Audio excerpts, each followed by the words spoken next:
Hi everyone, welcome back to my channel. If you're new here, my name is Lillian and I'm a student at UC Berkeley in my last year, and I'm majoring in environmental sciences. Today's video will be 10 things that you have to do before you graduate from UC Berkeley. Since I'm nearing the end of my time here, this has been really on my mind, and so it got me thinking about this, and I thought it would be fun to make a video about it. So I hope you enjoyed this video, and let's get into it.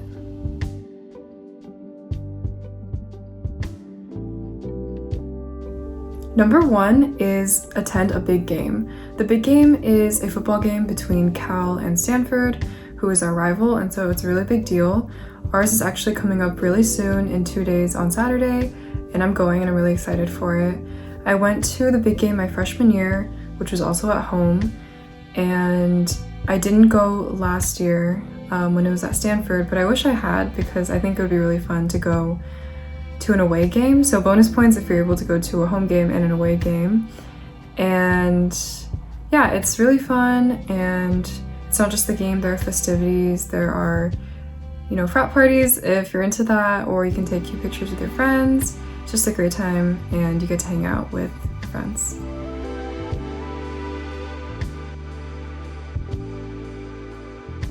Number 2 is take a photo with Oski. Oski is our mascot.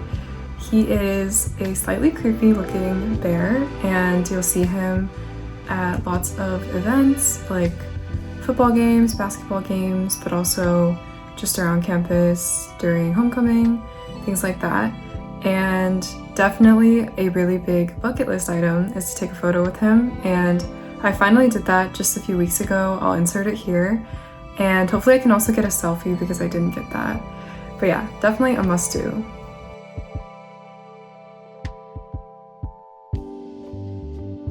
Number 3 is going up the campanile.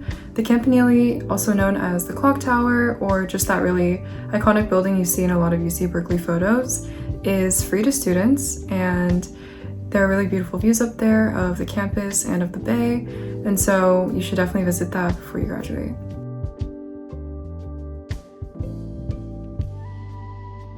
Number 4 is visiting every library.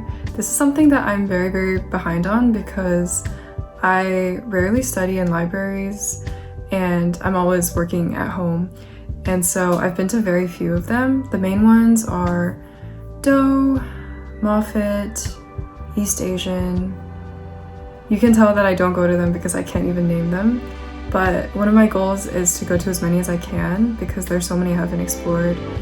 And some of the lesser known ones are the music library, the earth sciences library. I didn't even know that that was a thing until I looked this up, and so I think it would be really cool to go to all of them and see what they're like.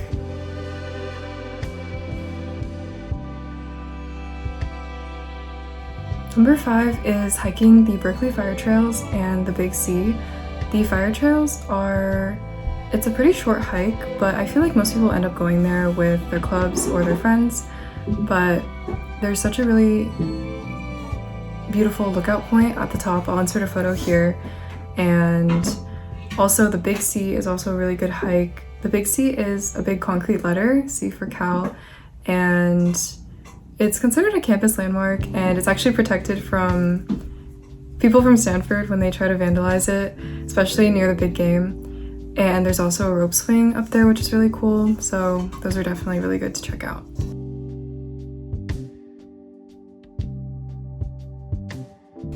Number 6 is eating at iconic food spots. So some of them are like Ivy's, Artichokes, Top Dog, Blondie's, La Burrita, and these are all near Telegraph Avenue. Most of them are in what we call Asian Ghetto or on Durant, and bonus points if you go late at night because I feel like that's when a lot of people go and it's really popular.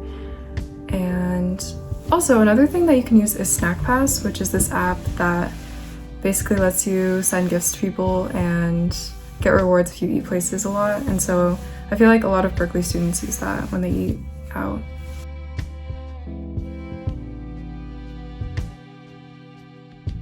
Number 7 is visiting nearby attractions, such as the UC Botanical Garden, the BAMFA, which is the Berkeley Art Museum, and Pacific Film Archive, and also the Lawrence Hall of Science, because as a student you can get free admission, which is really nice. And even beyond those places, if you go to places like certain museums in San Francisco, you can get discounted admission as a student as long as you have your ID. So make sure to carry that with you all the time and check if places have student discounts, because that can save you a lot of money.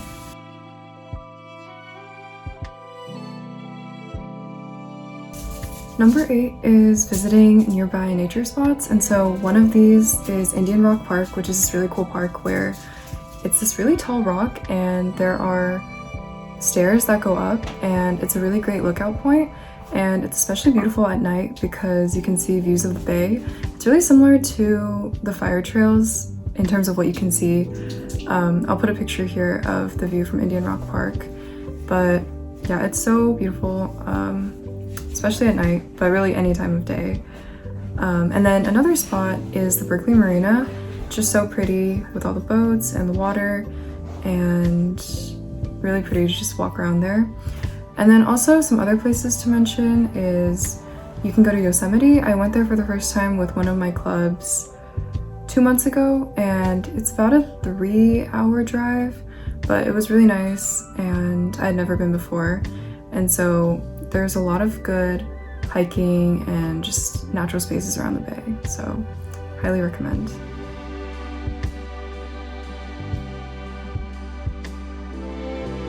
Number 9 is, of course, visiting San Francisco. I feel like one of the biggest perks of going to school in Berkeley is that it's really close to San Francisco. If you take the BART, which is the train, it takes around 45 minutes depending on where you want to go in SF. And there's just so much to do there. You can spend a whole day there and still do just such a small fraction of what the city has to offer. And so I think it's always fun to go either by yourself or with friends and just explore a new part of SF.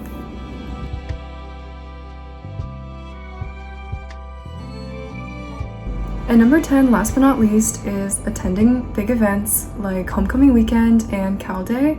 Homecoming Weekend is when alumni come back, and it's super fun. There are a lot of events, something for everyone. So they have rallies and parades, they have the homecoming game, they have alumni dinners, and they hosted a carnival this year, which I went to, and it was really fun. There were games and free food, and they were giving out merch, and just super cool to be part of that.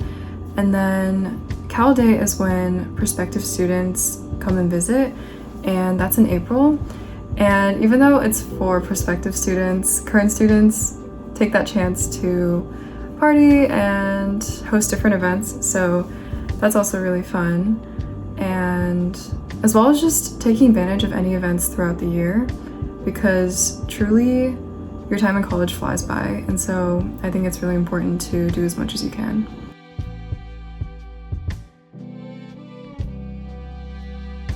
Okay, and that wraps up this video. I hope that you found this video informative, at least in some way. It's definitely not an exhaustive list. I feel like there's a lot of other stuff that I could have mentioned, but hopefully this is a good jumping off point for any current students who are watching, or if you're a prospective student, then this helps you get a head start on what you want to do during your time at Cal. And thank you for watching. I'll see you in the next video. Bye!